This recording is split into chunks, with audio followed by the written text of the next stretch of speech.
Could you please explain the unholy alliance between the left and the forces and the Muslim supremacists, considering that the premises and the principles of both of them are mutually incompatible?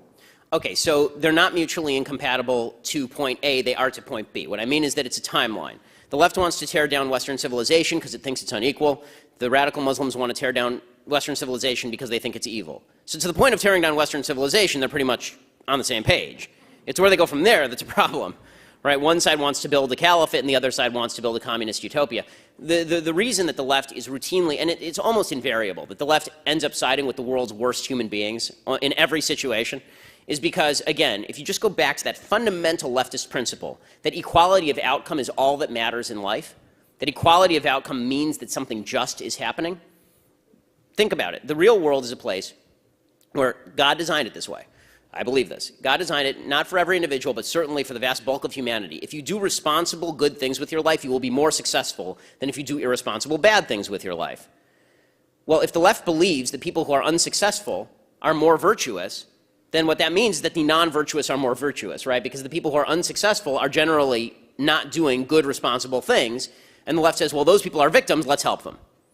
Right? So the Muslims in the Middle East are victims of Israel. They must be victims of Israel because Israel's rich and its neighbors are not. So they must be victims. Well, the real reason the Muslims, the Palestinian Muslims, for example, are poor is because they've spent all the money that has been given to them, hundreds of billions of dollars, all the money that's been given to them over the course of decades, and they've spent it on terrorism, and they've spent it on stocking it away in their bank accounts of Yasser Arafat and Mahmoud Abbas, and they've spent it on garbage, and they spent it on anti-Israel propaganda. That's the real reason they're poor. But the left looks at it and they say, they're poor. That means they're virtuous. This is why I hate it, really despise it, when Republicans do the whole, I'm a better person because I have a rags to riches story. You weren't a better person when you're poor. Okay, no one is a better person just because they're poor. By the way, no one's a better person because they're rich. All that wealth is a measure of how many voluntary exchanges you engaged in a free market. That's all that wealth is.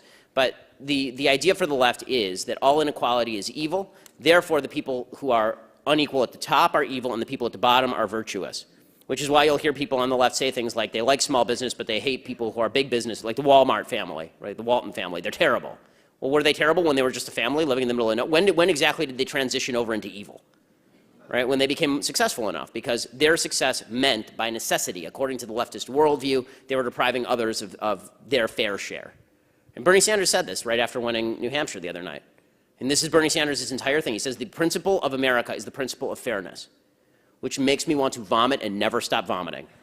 The principle of America is not fairness of outcome. And he was talking about fairness of outcome. He said, oh, it's unfair that 1% of the population lives with more wealth than 90% of the rest of the population. And